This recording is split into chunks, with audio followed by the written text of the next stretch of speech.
Hello students, जीत maths classes में आपका हार्दिक स्वागत है। आज 11.3, इससे पहले की जो थ्योरम्स थी वो हमने कंप्लीट कर ली थी। आज हम करेंगे 11.3 एक्सरसाइज। 11.3 में क्वेश्चन नंबर जो 6 तक है वो तो आप इजीली कर पाओगे, और क्वेश्चन नंबर 7 से स्टार्ट करते हैं। तो क्वेश्चन नंबर 7 जैसे आप स्क्रीन में देख पा रहे हो कि इसमें आपको एक फिगर दे रखा है, और फिगर के लिए ये बोला गया है कि जो ट्राइंगल आपका पी आर क्यू है, पी आर क्यू कौन सा है, पी आर क्यू, ये सिमिलर है किसके, ट्राइंगल टी आर एस के, टी आर एस के। तब इसने ये कहा है कि ये तो सिमिलर तो दे रखे हैं दोनों ट्राइंगल, लेकिन एंगल कौन से इक्वल होंगे। ये इंपॉर्टेंट है, एक नंबर के उसके लिए ये पूछ लिया जाता है। तो अगर डायग्राम ऐसे समझ में, जैसे अगर इस डायग्राम को सही से देखा जाए और सिमिलरिटी को, जैसे ये हमें पता नहीं है कि किस तरीके से है, तो कैसे कर सकते हैं कि पी है वो इस एस के, टी इसके और ये इसके, तो इसका मतलब ये वही मात खा जाएंगे। ठीक है, तो वहीं क्या हो जाएगा, ये गलत हो जाएगा। जब ऐसे क्वेश्चन हो तो आपको जो कंडीशन दे रखी हो डायग्राम को एक बार भूल जाओ कि डायग्राम नहीं है, ऐसे मान लो। जो कंडीशन दे रखी है उस कंडीशन को लेकर चलो, तो आपको अपने आप ही समझ में आ जाएगा कि कौन सा एंगल किस एंगल के क्या होगा, इक्वल होगा। तो ये दे रखा है ना, जैसे लेंगे तो एक इसका साइड में मैं बना देता हूँ डायग्राम। दो ट्राइंगल बना दिए हमने भाई, दो ट्राइंगल ही दे रखे ना, तो दो ट्राइंगल को अलग अलग बना दिया। ये ट्राइंगल पी आर क्यू है, तो मैंने बना दिया इसको पी आर क्यू। अब इसी के हिसाब से लेंगे पी आर क्यू, तो ये क्या है आपका, या पी क्यू आर जो भी है, टी आर एस, पहले टी है फिर आर है और फिर क्या है, एस है। तो हमने सिमिलरिटी में इतना तो देखा ही है कि सिमिलर ट्राइंगल कब होंगे, जब उसके क्रॉसपोंडिंग एंगल इक्वल होंगे। कौन से एंगल इक्वल होंगे, क्रॉसपोंडिंग एंगल, संगत कोण इक्वल होना चाहिए। अब तो इसके क्रॉसपोंडिंग एंगल क्या होते हैं, आपस में इक्वल होते हैं। तो क्रॉसपोंडिंग एंगल का मतलब अब यहाँ से आपको डायरेक्ट ही पता चल जाएगा। क्रॉसपोंडिंग का मतलब पी की इक्वल टू टी करना है, R equal to R common हो जाएगा, और क्यू इक्वल टू क्या हो जाएगा, एस। इसका मतलब पी इक्वल टू क्या हो जाएगा, टी, और क्यू इक्वल टू क्या हो जाएगा आपका, एस होगा। इस तरीके से आप अलग से बना लिया करो जैसे दे रखा है। तो इसका मतलब क्या हो गया, इसका सोल्यूशन क्या हो जाएगा भाई, इसने ये कहा है कि कौन से एंगल आपस में क्या होंगे, इक्वल होंगे। तो सोल्यूशन में लिखा दिया कि एंगल पी इक्वल टू, तो एंगल टी, ये तो जाएंगे क्रॉसपोंडिंग एंगल, क्रॉसपोंडिंग एंगल,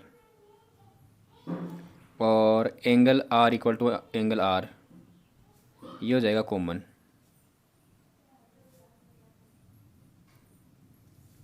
और एंगल क्यू इक्वल टू हो जाएगा एंगल एस। ये भी कौन सा एंगल हो जाएगा आपका, क्रॉसपोंडिंग एंगल। क्रॉसपोंडिंग एंगल का मतलब संगत कोण, ये जाएंगे। अब हो जाएगा ये आपका, क्योंकि आपको ये दे रखा था कि एंगल जो P, sorry triangle P R Q है वो ये सिमिलर है किसके, ट्राइंगल टी आर एस के। तो ये एंगल आपस में क्या होंगे, इक्वल होंगे। जो एंगल पी है वो टी के इक्वल होगा, आर आर के, और क्यू एस के। बस इतना सा बताना था कि कौन से एंगल आपस में इक्वल होंगे। ये था आपका क्वेश्चन नंबर 7। अब बात करते हैं नेक्स्ट क्वेश्चन की। क्वेश्चन नंबर 8 में आपको डायग्राम दे रखा है, और इसमें भी यही बोला गया है। अब इसमें क्या है, आपकी बार ये करना है कि कौन से ट्राइंगल आपस में क्या होंगे, सिमिलर होंगे। तो ये हम इसके हिसाब से करेंगे, क्रॉसपोंडिंग एंगल के हिसाब से। तो देखो हम क्या क्या दे रखा है, इसमें दे रखा है कि जो आपका सी बी ई है, तो ये रहा आपका सी, ये रहा बी, और ये रहा ई। मतलब कौन सा एंगल इक्वल हो गया, सी बी ई। और सी A D, C A D मतलब ये एंगल आपस में इक्वल हो गया। तो इसका भी सोल्यूशन कर लेते हैं।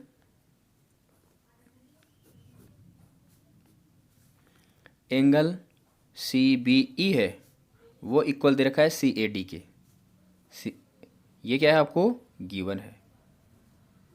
और क्या दे रखा है, अब देखो सी बी ई, तो ये ट्राइंगल ऐसे मान लो सी बी आ गया, और सी ए डी ये आ गया आपका सी ए डी। अब इसमें जो सी आ रहा है वो क्या आ रहा है, दोनों में आ रहा है। तो इसका मतलब एंगल सी इक्वल टू क्या हो जाएगा, एंगल सी। ये कौन सा एंगल हो जाएगा आपका, कॉमन एंगल, कॉमन एंगल। अब हमें पता है कि अगर किसी ट्राइंगल के दो एंगल आपस में इक्वल हो गए तो दोनों ट्राइंगल को क्या बोल सकते हो आप, सिमिलर ट्राइंगल बोल सकते हो। तो सिमिलर ट्राइंगल कौन सा जाएंगे, ये जो आपको एंगल दे रखा है वही ट्राइंगल हो जाएंगे आपके। कौन से, सी बी ई, मतलब सी आ गया पहले, इसलिए triangle C B E similar हो जाएगा ट्राइंगल सी ए डी के। बस ये बिल्कुल सिंपल सा इतना सा क्वेश्चन था, एक एक नंबर के लिए पूछ लिए जाते हैं कभी कभार। तो अब बात करते हैं इसके नेक्स्ट क्वेश्चन की। ये भी आपको एक फिगर दे रखा है, और इसमें बोला गया है कि पी क्यू है वो पैरेलल दे रखा है किसके, आर एस के। तो पी क्यू ये साइड है वो इस आर एस के क्या दे रखी है, पैरेलल दे रखी है। तो गिवन क्या है, गिवन है P Q parallel to R S, P Q parallel to R S, ये चीज़ दे रखी है। इसके अलावा प्रूफ क्या करना है आपको, प्रूफ करना है कि ट्राइंगल जो पी ओ क्यू है वो सिमिलर है ट्राइंगल एस ओ आर के, ये आपस में सिमिलर है ट्राइंगल एस ओ आर। अब इसके अलावा ये हो गया। अब इसमें कंस्ट्रक्शन करने की ज़रूरत नहीं है, दोनों ट्राइंगल लेने हैं सिंपल। तो प्रूफ करते हैं इसको, मैं यहाँ लिख देता हूँ ट्राइंगल पी ओ क्यू, ये ओ है भाई, ये है क्यू, ये क्या है आपका O, P O Q and triangle S O R, P O Q, ये जो आपको प्रूफ करना है वही लेकर चलते हैं।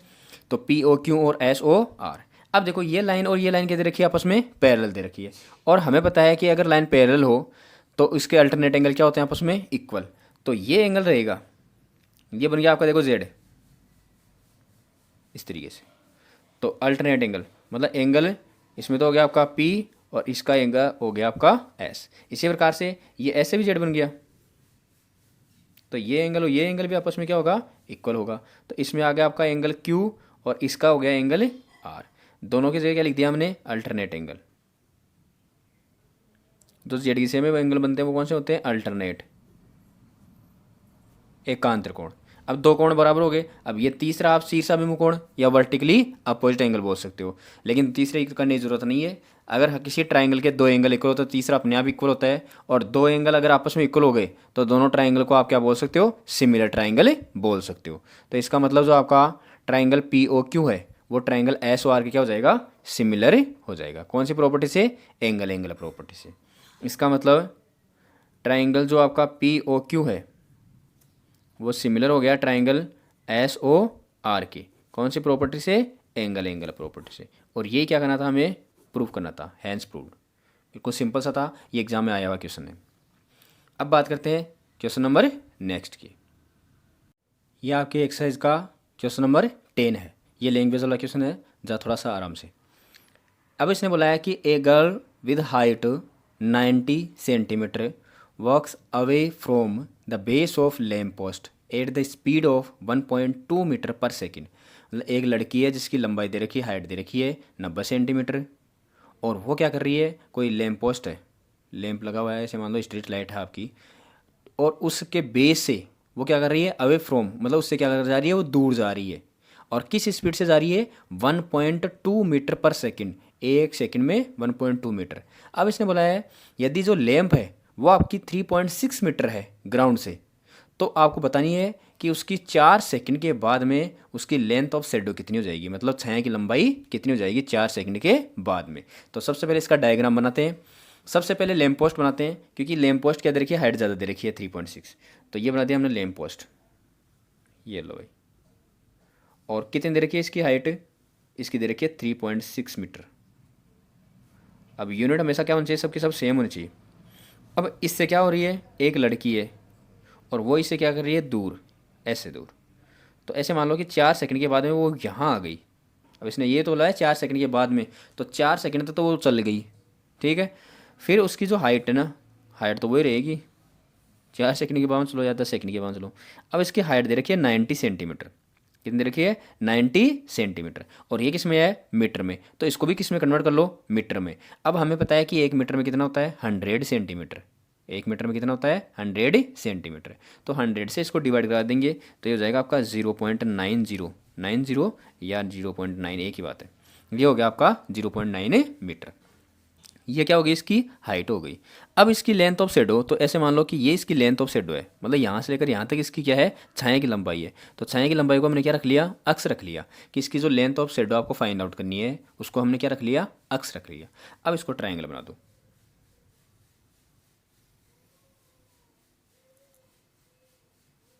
ये लो, मस्त बने डायग्राम। तो अब देखो ये हो गया आपका ए, ये हो गया बी, ये हो गया सी, ये हो गया डी और ये हो गया E। ये डिस्टेंस हम फाइंड आउट करेंगे। अब ये डिस्टेंस कैसे फाइंड आउट करेंगे भाई, आपको क्या दे रखा है, यहाँ से लेकर यहाँ तक उसकी टाइम दे रखा है कि कितने टाइम में वो इतनी डिस्टेंस कवर करती है, और उसकी स्पीड दे रखी है। तो आपको स्पीड और टाइम दे रखा है, क्या दे रखा है, स्पीड। तो एस स्पीड, स्पीड से ले रहा हूँ, डिस्टेंस नहीं ले रहा भाई ना, ये मैथ वाली स्पीड है ऐसे मान लो, क्योंकि ये क्या होता है आपके फिजिक्स या जो साइंस होती है उसमें एस से डिस्टेंस को भी दिखाया जाता है। तो स्पीड है आपकी 1.2 मीटर पर सेकेंड, और इसकी जो टाइम है, जो इसने टाइम लिया वो टी, वो कितना है, 4 सेकेंड का है। अब इसका मतलब क्या कि 4 सेकंड में वो कितनी डिस्टेंस ट्रेवल करेगी, तो कितनी डिस्टेंस ट्रेवल करेगी, वो डी डिस्टेंस ट्रेवल करेगी। तो डिस्टेंस हमें क्या करनी है, फाइंड आउट करनी है, इसको क्वेश्चन मार्क लिख दिया। अब डिस्टेंस का फॉर्मूला, तो डिस्टेंस इक्वल टू, तो अब ये बहुत कन्फ्यूजन होता है बच्चों में कि किस तरीके से करें, मतलब ये फॉर्मूले में थोड़ा सा होता है कि स्पीड ऊपर आएगी, टाइम नीचे आएगा, कि या मल्टीप्लाई में टाइम आएगा, डिस्टेंस आएगी, क्या आएगी। तो सिंपल सा एक बस इतना से याद रखो कि ये मेरा कोई दोस्त है दिनेश, और बस वाले को क्या देनी है, उसको एस टी देनी है दिनेश को क्या देनी है, एस टी देनी है भाई बस वाले को। तो ये डी इक्वल्स टू क्या होता है, एस टी। ये फॉर्मूला याद रह जाएगा ऐसा कैसा, कि दिनेश को क्या देनी है, एस टी देनी है। ये लो, ये फॉर्मूला बन गया। ये हो गया आपका we know that, we know that, ये हम जानते हैं। क्या जानते हैं कि दिनेश को एस टी देनी है नहीं, डिस्टेंस इक्वल टू क्या हो गया आपका, स्पीड मल्टीप्लाई बाई टाइम। तो इसका मतलब डिस्टेंस, तो स्पीड कितनी है आपकी, स्पीड है 1.42, और ये कितना है आपका, टाइम कितना है 4 सेकंड का। तो कितना हो गया, 4.8 मीटर हो गई डिस्टेंस। डिस्टेंस कितनी हो गई, 4.8, मतलब 4 सेकंड के बाद में वो 4.8 मीटर की डिस्टेंस ट्रेवल कर लेगी। इसका मतलब ये जो डिस्टेंस है वो कितनी है, 4.8 है। अब डी, और इसी को तो आप ये भी तो लिख सकते हो कि जो डी डिस्टेंस है वही तो आई है आपकी 4.8 मीटर।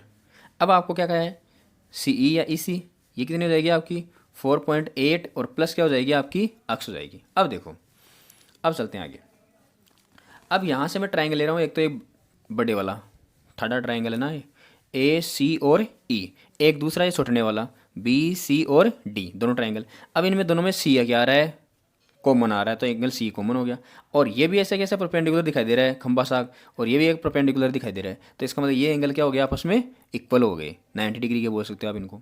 तो इसका मतलब दो एंगल क्या हो गया दोनों ट्राइंगल्स में, बड़े वाले में सी आ गया, छोटे वाले में सी आ गया। एक तो एंगल ये हो गया, बड़े वाले का ई हो गया, छोटे वाले का डी हो गया। ये दो एंगल आपस में इक्वल हो गए, तो दोनों ट्राइंगल को क्या बोल सकते हो आप, सिमिलर बोल सकते हो। अब हमें पता है कि अगर ट्राइंगल सिमिलर है तो उसकी क्रॉसपोंडिंग साइड क्या होती है, सेम रेशियो में होती है। तो इसका मतलब ये हो गया कि आप पहले तो इनको सिमिलर प्रूव कर देते हैं, चलो। तो triangle A C E and triangle B C D, तो ए सी में एंगल सी और इसका भी सी, ये तो हो गया आपका कॉमन, ये तो हो गया आपका कॉमन एंगल। और इसमें हो गया आपका ई और इसका हो गया आपका डी, कितना हो गया 90 डिग्री का या राइट एंगल। इसका मतलब दो एंगल इक्वल हो गए, तो आप ट्राइंगल ए सी ई है, ट्राइंगल ए सी ई है, इसको आप सिमिलर बोल सकते हो बी सी डी के। कौन सी प्रॉपर्टी से, एंगल प्रॉपर्टी से। अगर ये ट्राइंगल सिमिलर हो गए तो हम ये बोल सकते हैं इसकी क्रॉसपोंडिंग साइड क्या होगी, सेम रेशियो में होगी। अब जो चीज़ें हमें फाइंड आउट करनी है, जो चीज़ें दे रखी है ना, उनको बस उसी साइड को लेना है। अब इसमें देखो ए सी भी है साइड, लेकिन इसमें कोई मतलब ही नहीं, ना तो हमें फाइंड आउट करनी है ये, और ना इसकी डिस्टेंस दे रखी है, तो इससे हमें मतलब नहीं है। हम लेंगे कि इसकी जैसे ए ही ले ली बड़ी वाली की, छोटे वाली क्या ले लो, बी डी ले लो। मतलब ये तो है क्रॉसपोंडिंग साइड का मतलब एक बार इसकी साइड अपॉन में एक बार इसकी साइड। तो इसका मतलब हो गया ए सी की तो ले ली मैंने ए, और इसकी ले लिया हमने बी डी, ए अपॉन बी डी, ये दिखा देता हूँ मैं, इसकी ए और इसकी क्या ले ली, बी डी। अब बड़े वाली कौन से लेंगे, तो बड़े वाली की सी ई, छोटे वाले की यहाँ से लेकर यहाँ तक ये सी डी, ये क्रॉसपोंडिंग साइड यही तो है, तो ये C D corresponding side of corresponding sides of similar triangle, ये हो गया आपका। अब अगर ए की वैल्यू ये सबकी दे रखी है, ए की कितनी है 3.6, इसकी कितनी है 0.9, तो ये हो गया आपका 3.6 अपॉन 0.9, और ई सी तो ईसी हमने फाइंड आउट कर ली, ये देखो ईसी कितनी लिखी है हमने, ये रही 4.8 प्लस एक्स। तो 4.8 और प्लस एक्स अपॉन ये सी डी, तो सी डी कितनी है, एक्स है, तो ये रखती है हमने सी डी एक्स। ये देखो ये भी एक नंबर छोड़ गया पॉइंट, ये भी एक नंबर छोड़ गया पॉइंट, कैंसल आउट हो गया। अब 9 से इसको कैंसल आउट कर दो, 9 4 जा 36, 4.8 और प्लस क्या हो गया, अब करा दो इसको क्रॉस मल्टीप्लाई, तो क्रॉस मल्टीप्लाई सॉरी एक्स है यहाँ, क्रॉस मल्टीप्लाई करवाए तो कितना हो गया आपका 4x, और ये हो गया आपका 4.8 और प्लस क्या हो गया x, तो 4x और ये x प्लस का, तो इस साइड में किसका हो गया माइनस का, तो 4.8, तो इसका मतलब ये हो गया आपका 3x इक्वल टू कितना हो गया आपका 4.8। अब ये 3 मल्टीप्लाई में है तो x की वैल्यू हो गई 4.8 और अपॉन कितना हो गया, ये 3 मल्टीप्लाई में था तो किसमें आ गया डिवाइड में, और इसको कैंसल आउट कर दो, कितना हो जाएगा 1.6 और मीटर। तो इसका मतलब अक्स की जो वैल्यू है वो हो गई 1.6 मीटर हो गई। और ये क्या करनी थी, हमें फाइंड आउट करनी थी। अक्स क्या था आपकी, लेंथ ऑफ शेडो, तो length of shadow, length of और वो कितनी हो गई आपकी 1.6 मीटर। यही क्या करना था, हमें फाइंड आउट करना था कि जो लड़की थी उसकी 4 सेकंड के बाद में कितनी लेंथ ऑफ शेडो होगी, कितनी छाया की लंबाई होगी, ये थी। तो आज के लिए इतना ही, बाकी नेक्स्ट वीडियो में करेंगे नेक्स्ट क्लास में। अगर वीडियो पसंद आया हो तो लाइक कीजिए, शेयर कीजिए, चैनल को सब्सक्राइब कीजिए ज़्यादा से ज़्यादा, और thank you, have a nice day.